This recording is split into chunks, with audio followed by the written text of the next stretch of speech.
Assalamualaikum warahmatullahi wabarakatuh.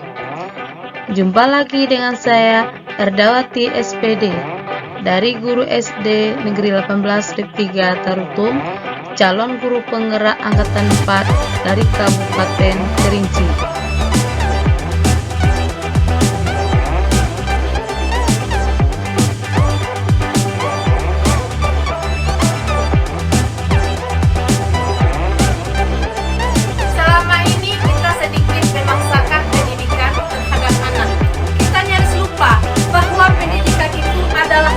Memerdekakan, bukan komando, apalagi pemaksaan agar anak mengikuti seperti apa yang kita inginkan.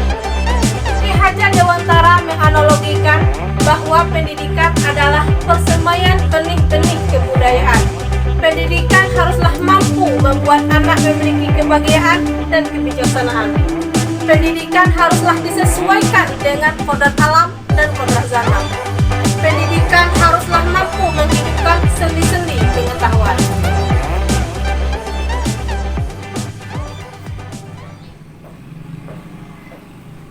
Assalamualaikum.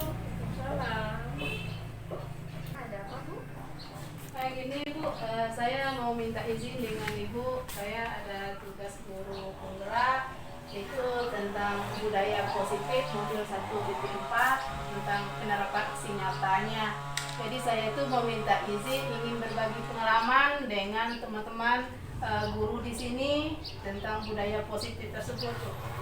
Bagus. Rencananya kapan pelaksanaan? Rencananya Bu minggu depan, Bu. Ya, tanggal 2 hari Rabu. Tanggal 2 hari Rabu. Iya. Kita siapkan apa-apa saja yang akan Ibu gunakan nanti. Insya Allah kegiatan-kegiatan seperti ini dampak positif untuk teman-teman kita semua, rekan-rekan kita semua, dan kegiatan ini bisa berdampak bukan hanya Ibu tapi juga terima kasih, Bu.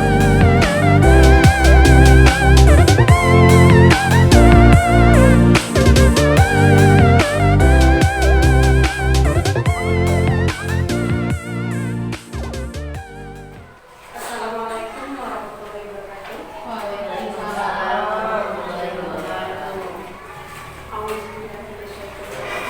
Bismillahirrahmanirrahim. Alhamdulillahirabbil alamin wassalatu wassalamu ala asyrofil anbiya'i wal mursalin wa ala alihi wa sahbihi rasulillah. Amma ba'du. Yang terhormat Bapak Ibu Guru SD Negeri 18 Dep 3 Tarutung. Selanjutnya yang saya banggakan Guru Erdawati SPD adalah calon guru penggerak angkatan 4. Selanjutnya salam dan salam tidak lupa kita curahkan buat baginda kita Nabi Muhammad SAW. Assalamualaikum warahmatullahi wabarakatuh. Assalamualaikum warahmatullahi wabarakatuh. Yang terhormat Ibu Kepala Sekolah SD 18 Dep 3 Tarutung. Yang terhormat Ibu Bapak Majelis Guru SD 18 Dep 3. Puji dan syukur kita panjatkan kehadirat Allah Subhanahu wa taala atas segala rahmat yang kita diberi kesempatan dan di ruangan ini untuk mengikuti kegiatan sosial kita. Selanjutnya salam dan salam untuk menghadiahkan kepada kita Muhammad Bapak, Ibu yang saya hormati, saya ditanya ini ke depan bukan untuk menggurui dan Bapak semuanya. Saya ingin berbagi pengalaman, berbagi ilmu dari apa yang saya peroleh selama mengikuti calon guru penggerak angkatan 4. Selanjutnya saya berterima kasih kepada Sekolah Budaya SPD yang telah memberi izin pada saya untuk melaksanakan kegiatan sosialisasi tentang modul 1,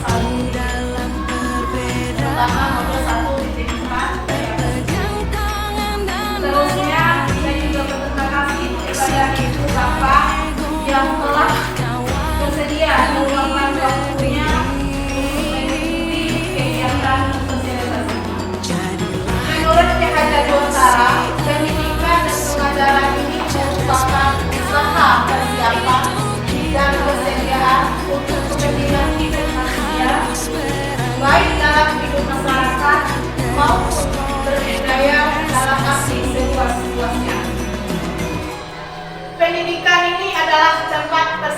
benih-benih kebudayaan yang beradab, maka pendidikan menjadi salah satu kunci utama untuk mencapainya. Tujuan dari pendidikan menurut K.H. Dewantara ini yaitu menuntun segala kekuatan kodrat yang ada pada anak agar mereka dapat mencapai keselamatan dan kebahagiaan yang setinggi-tingginya, baik sebagai manusia maupun anggota masyarakat.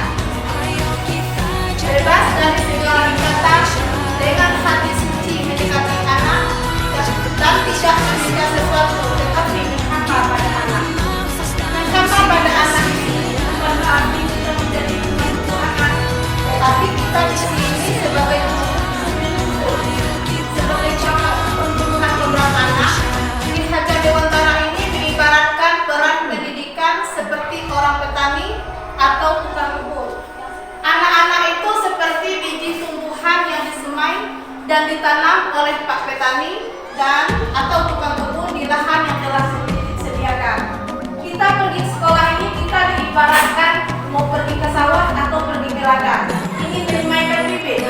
Siswa atau guru kita ini sebagai bibitnya.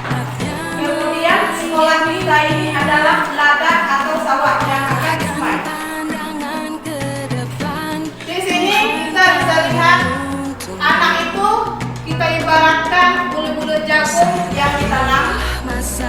Bila biji jagung ditempatkan di tanah yang subur dengan mendapat sinar matahari dan dipelihara dengan baik, maka meskipun biji jagung itu disemai adalah biji jagung yang kurang baik atau kurang berkualitas, dapat tumbuh dengan baik karena perhatian dan perawatan dari Pak Petani.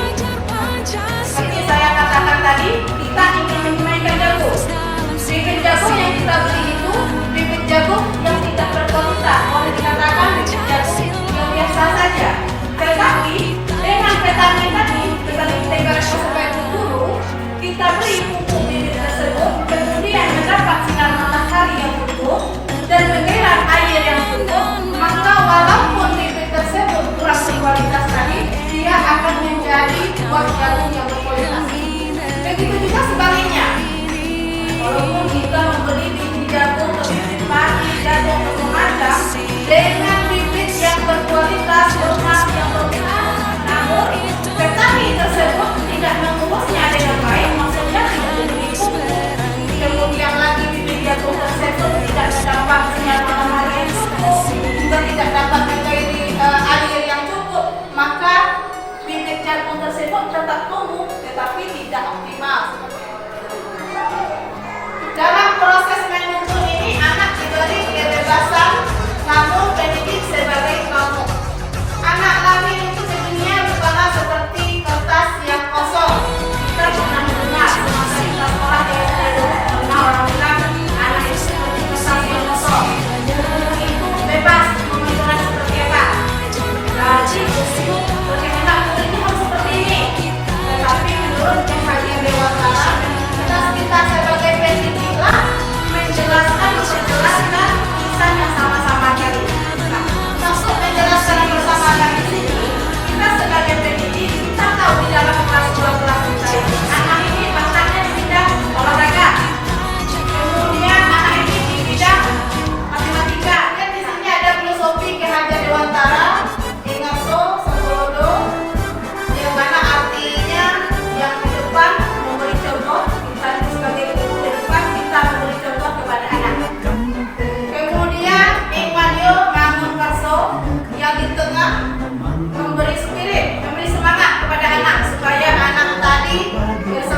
disiplin tentang peraturan, kemudian tata tertib, kita harus disiplin yang terbenam di apalagi tadi.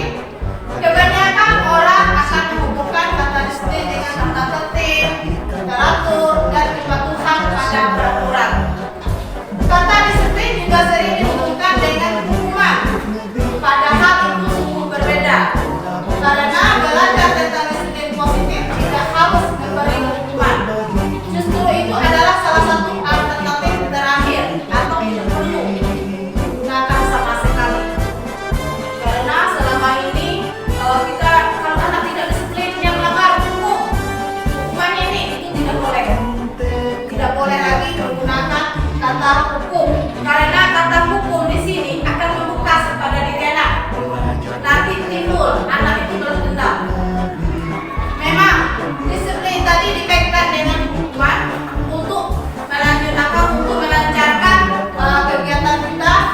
Mungkin kita berpikir dengan yang ada peraturan, dengan ada hukuman, tujuan kita tercapai. Tetapi anak tersebut mempunyai dendam dengan kita untuk jangka waktu yang lama. Nah, mungkin ibu bapak sesama waktu SD itu mungkin pernah mendapat hukuman. Sampai saat ini tentu masih terbenam di pikiran ibu bapak semua.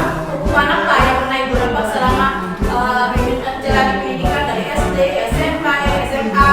Di sini bapak pendidikan kita yang dinyatakan bahwa di mana ada kemerdekaan, disitulah harus ada disiplin yang kuat. Sungguh disiplin itu bersifat self-disiplin, yaitu kita sendiri yang mewajibkan kita dengan sekeras-kerasnya. Tetapi itu sama saja, sebab jikalau tidak cakap melakukan disiplin, wajiblah penguasa lain mendisiplin diri kita. Kita sebagai pendidik yang harus memberi contoh yang di depan tadi, supaya murid kita bisa meniru. Kita menyuruh anak seperti ini, sedangkan kita sebagai pendidik, sebagai yang berdepan tadi tidak melakukan seperti itu. Bagaimana anak didik kita mau mengikutinya? Kan ada istilahnya zaman dulu tuh, kalau guru kencing berdiri, anaknya akan kencing berlari. Jadi sebelumnya kita yang harus memberi contoh dulu, membudayakan positif pada diri kita dulu. Ada 3 motivasi perilaku manusia untuk menghindari ketidaknyamanan atau hukuman. Nah, kalau di sini itu sering muncul. Seandainya saya tidak melakukan, apa yang terjadi pada saya? Yang kedua, untuk mendapatkan imbalan atau penghargaan dari orang lain. Ini anak akan melakukan kalau ada imbalan. Nah, ini ada baik positifnya, kemudian ada baik negatifnya. Baik, kemudian lagi hal negatifnya dengan imbalan ini, kalau dia sudah mendapatkan sesuatu, semua yang diinginkannya dapat. Apabila kita meminta melakukannya, dia enggan atau tidak mau melakukannya, karena imbalan atau penghargaannya itu sudah didapatkan semua. Nah, disinilah tempat kita menerapkan budaya positif. Berarti anak melakukannya itu, apa yang dilakukan anak sudah diyakinkannya, dia sudah yakin melakukannya, nilai-nilai yang ada pada dirinya. Nanti timbul pertanyaan, nah, apa kalau saya melakukan ini, kemudian saya menginginkan apa? Apa yang saya harapkan? Ini keyakinan kelas. Apa itu keyakinan kelas? Kenapa tidak peraturan kelas? Di sini kita kaitkan, mungkin bapak-bapak, ibu-ibu kalau pergi naik motor, pas mengendarai motor tentu langsung membawa helm, memakai helm. Nah, kenapa bapak memakai helm?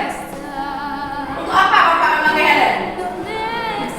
Ya, melindungi kepala, berarti termasuk untuk keselamatan.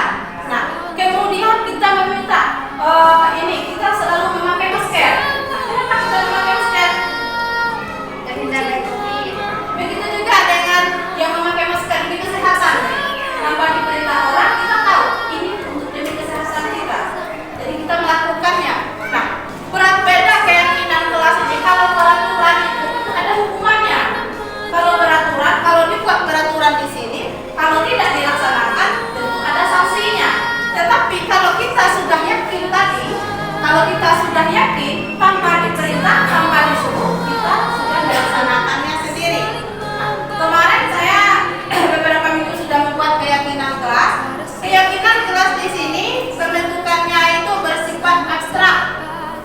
ada peraturan yang lebih rinci. Kalau peraturan kan banyak, kita tidak boleh ini, tidak boleh ini. Keyakinan kelas ini berupa pernyataan universal. Pernyataan keyakinan kelas ini senantiasa dibuat dalam bentuk positif. Kemudian keyakinan kelas hendaknya tidak terlalu banyak, sehingga mudah diingat dan dipahami oleh semua warga kelas. Keyakinan kelas sebaiknya sesuatu yang dapat diterapkan di lingkungan tersebut. Keyakinan kelas ini jangan terlalu banyak supaya kita mudah mengingatkan anak. Kalau anak melanggar nanti dengan keyakinan kelas, kita bisa menanyakan kembali. Kita sudah membuat keyakinan kelas, apakah kamu masih ingat keyakinan kelas kita? Kita bisa seperti itu. Kita ambil contoh, anak tepat waktu ke sekolah atau masuk kelas, atau 5 menit sebelum belajar anak sudah berada dalam kelas. Nah, kalau ada anak yang terlambat, kita hanya tinggal menanyakan, masih ingat keyakinan kelas kita? Masih. Apa keyakinan kelasnya? Nanti anak itu menjawab sendiri. Jadi tanpa kita suruh, tanpa kita minta, kalau ada keyakinan kelas, maka akan terlaksana. Saya sudah menerapkan di kelas saya, di kelas 5, keyakinan kelas ini. Waktu jam masuk, baik itu ada guru atau tidak, anak tidak akan keluar kelas dan tetap berada dalam kelas. Karena sudah kesepakatan tadi, berada di kelas 5 menit sebelum waktunya masuk. Kemudian lagi ini pemenuhan kebutuhan dasar. Ada kebutuhan dasar manusia. Yang pertama, kebutuhan bertahan hidup. Kemudian cinta dan kasih sayang atau kebutuhan untuk diterima. Penguasa kebutuhan atau pengakuan atas kemampuan. Kebebasan atau kebutuhan akan pilihan. Kemudian kesenangan dan kebutuhan untuk merasa senang. Ini ada 5 posisi kontrol. Penghukum, pembuat orang merasa bersalah, kemudian teman, monitor, pemantau, dan manajer. Nah, segitiga institusi. Langkah yang pertama, segitiga institusi di sini menstabilkan identitas. Tadi banyak kita menanyakan anak kenapa melakukannya. Kemudian ada validasi tindakan yang salah, menanyakan keyakinan kelas. Ini kembali ke segitiga institusi ini menstabilkan identitas anak. Ini bisa pertanyaannya. Setiap orang pasti pernah melakukan kesalahan. Ini kita bisa mengambilkan tadi, saya ibaratkan ada anak yang terlambat ke sekolah, kita panggil anak tersebut. Kita tanyakan, kita start ini dulu, menstabilkan identitas. Yang pertama tadi, kenapa kamu terlambat? Kamu tahu jam berapa kita masuk? Kita tanyakan seperti itu. Kemudian lagi, seperti yang kedua tadi, ada validasi tindakan atau semua perilaku di sini teori kontrolnya memiliki alasan. Anak memiliki alasannya. Di sini bisa kita menanyakan, kamu tentu punya alasan mengapa melakukan itu. Seperti kita tanyakan tadi, kenapa kamu terlambat sekolah? Nanti anak menjawab, semalam saya tidur terlambat. Kita tanyakan lagi, adakah cara yang lebih efektif untuk mendapatkan apa yang kamu butuhkan? Atau di sini kita buat pertanyaan, seandainya besok kamu bisa tidak terlambat lagi, apa usaha kamu supaya kamu itu besok tidak bisa terlambat lagi? Kita tanyakan kepada anak seperti itu. Yang ketiga tadi, menanyakan keyakinan kelas. Kita kembali, kamu masih ingat keyakinan kelas kita buat? Yang tadi ya sudah saya jelaskan masalah keyakinan kelas. Nah, jadi dengan adanya keyakinan kelas tadi, kita mengingatkan anak, ingat bu, apa keyakinan kelasnya? Nah, anak menyebut tadi, makanya diminta membuat keyakinan kelas itu tidak boleh banyak, hanya sedikit saja yang jelas anak paham bisa melaksanakan di setiap hari. Kemudian kita tanyakan lagi, nah, kami ingin ada di sini kan, kamu ingin menjadi orang seperti apa? Kita terserah anak tadi ya Pak. Kalau kasus anak terlambat sekolah tadi, bisa kita tanyakan, besok kamu usahanya supaya tidak terlambat sekolah. Tentu anak bisa menjawabnya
sekolah kita ini, yaitu sekolah kita SD 18 3 Tarutung.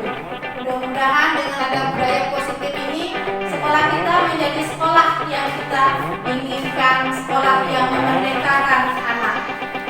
Assalamualaikum warahmatullahi wabarakatuh. Assalamualaikum warahmatullahi wabarakatuh.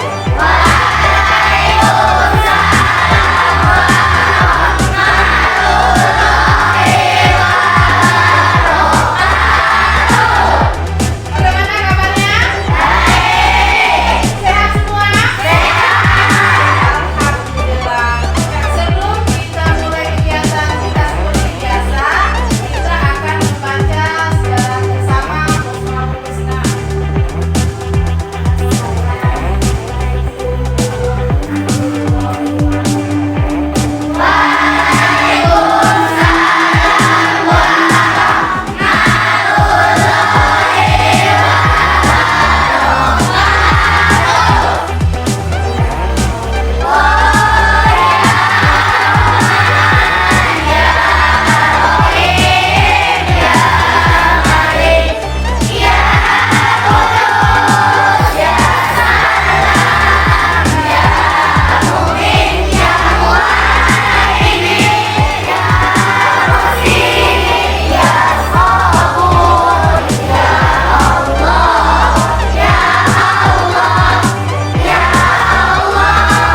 Waalaikumsalam. Silakan masuk. Silakan duduk. Bagaimana kabarnya? Kamu tahu kenapa ibu panggil kamu?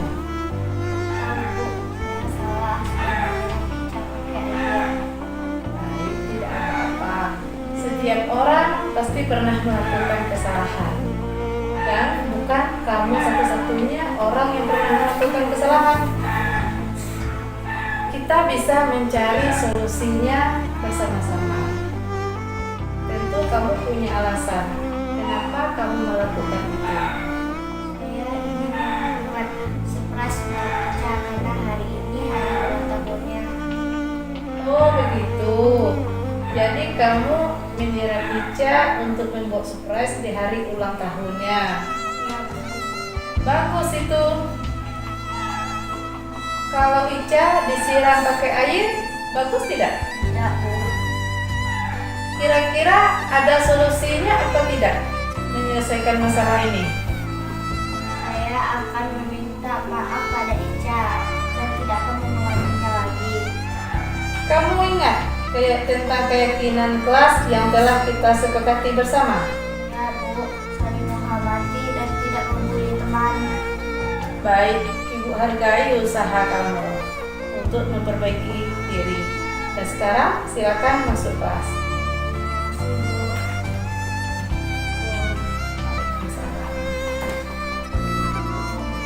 Saya merasa senang cara Ibu Enda menyelesaikan masalah. Saya tidak ditekan dan tidak ketakutan. Dan saya berjanji tidak akan mengulangi kesalahan yang sama.